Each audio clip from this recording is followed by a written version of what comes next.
Have you ever felt invisible in a place where you should have been seen?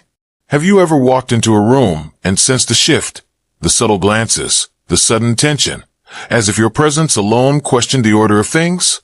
Have you ever been asked to prove you belong, not because of anything you've done, but because of what you represent?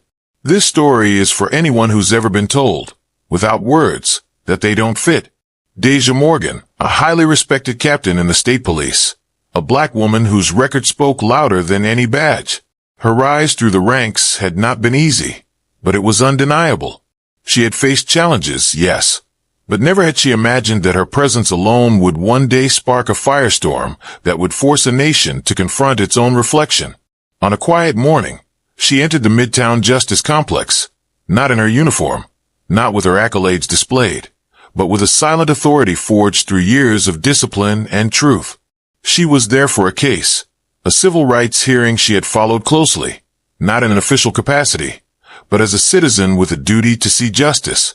But as she stood in the hallway outside Courtroom 6C, what unfolded was not just a confrontation. It was a revelation. Lieutenant Ryan Whitaker, a white officer stationed at the complex, noticed her. Tall, broad, with years of courthouse experience, he prided himself on knowing who belonged.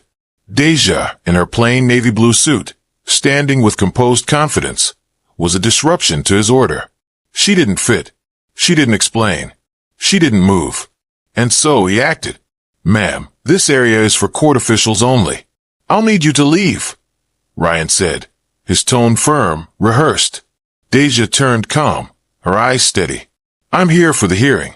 I have every right to be here." He didn't ask her name. He didn't check credentials. His assumptions were law in his mind. Within moments, Ryan called for backup. Two younger officers approached. One hesitated, recognizing something he couldn't name. But Ryan pressed forward. "Escort her out," he barked. Deja didn't resist. She didn't speak.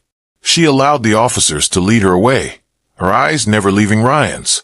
A teenager, sitting nearby, filmed the entire scene. The video, 42 seconds long, would ignite a movement. What followed wasn't just outrage. It was a reckoning. Within hours, Deja's identity was known. Captain Deja Morgan, head of the Internal Affairs Division tasked with reviewing systemic misconduct cases in law enforcement across the state. She wasn't there to disrupt. She was there to observe, quietly, like she always did. But the system didn't recognize quiet power. The video spread. 500,000 views in the first hour. 2 million by nightfall. Hashtags trended. Hashtag she belongs here. Hashtag justice for Deja. Civil rights leaders spoke out. Politicians issued statements. The governor called for an immediate inquiry. But Deja remained silent. She didn't post. She didn't respond to media requests. She planned. She gathered facts, timelines, names. Because this wasn't about her ego. It was about truth. Ryan Whitaker sat in his office, the noise growing louder outside his walls. He dismissed it. He had done his job. Followed the rules. Or so he thought. Until his supervisor entered, pale, stiff. "You need to report to the deputy chief's office." Now, the hallway to the deputy chief's office felt longer than ever. When Ryan entered, he found not just his superior, but Deja Morgan, seated, composed, with a folder in hand. "Captain Morgan," his supervisor began, "would like to discuss your actions today." Ryan froze. "Captain." Deja stood. "You removed me from a public courthouse without cause. You didn't ask. You assumed. You acted. And now we're here." Her words were not loud, but they echoed. "Effective immediately," her supervisor added. "You're placed on administrative leave, pending investigation."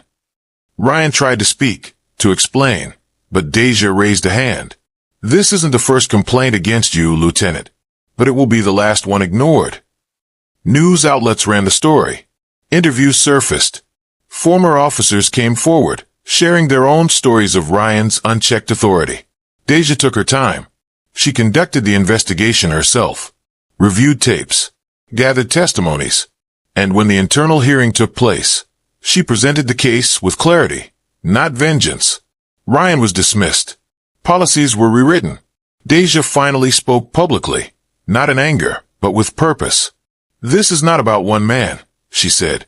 It's about a culture that values control over conscience, that sees black presence as a threat, not a contribution, that mistakes silence for compliance.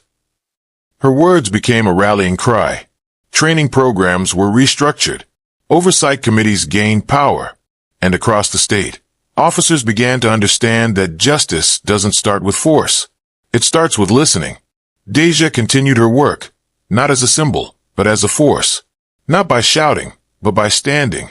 And her story, like so many before her, became a testament to what happens when silence is broken by truth. What would you do if your authority, your identity, your very right to stand still was denied because someone refused to see past their own bias? Would you speak? Would you fight? Or would you let silence settle in? If stories like this matter to you, if truth, justice, and the power of presence resonate, make sure you subscribe and leave a comment below. Tell us, have you ever been in a place where your presence was questioned, your right to be there challenged, not because of what you did, but because of who you are?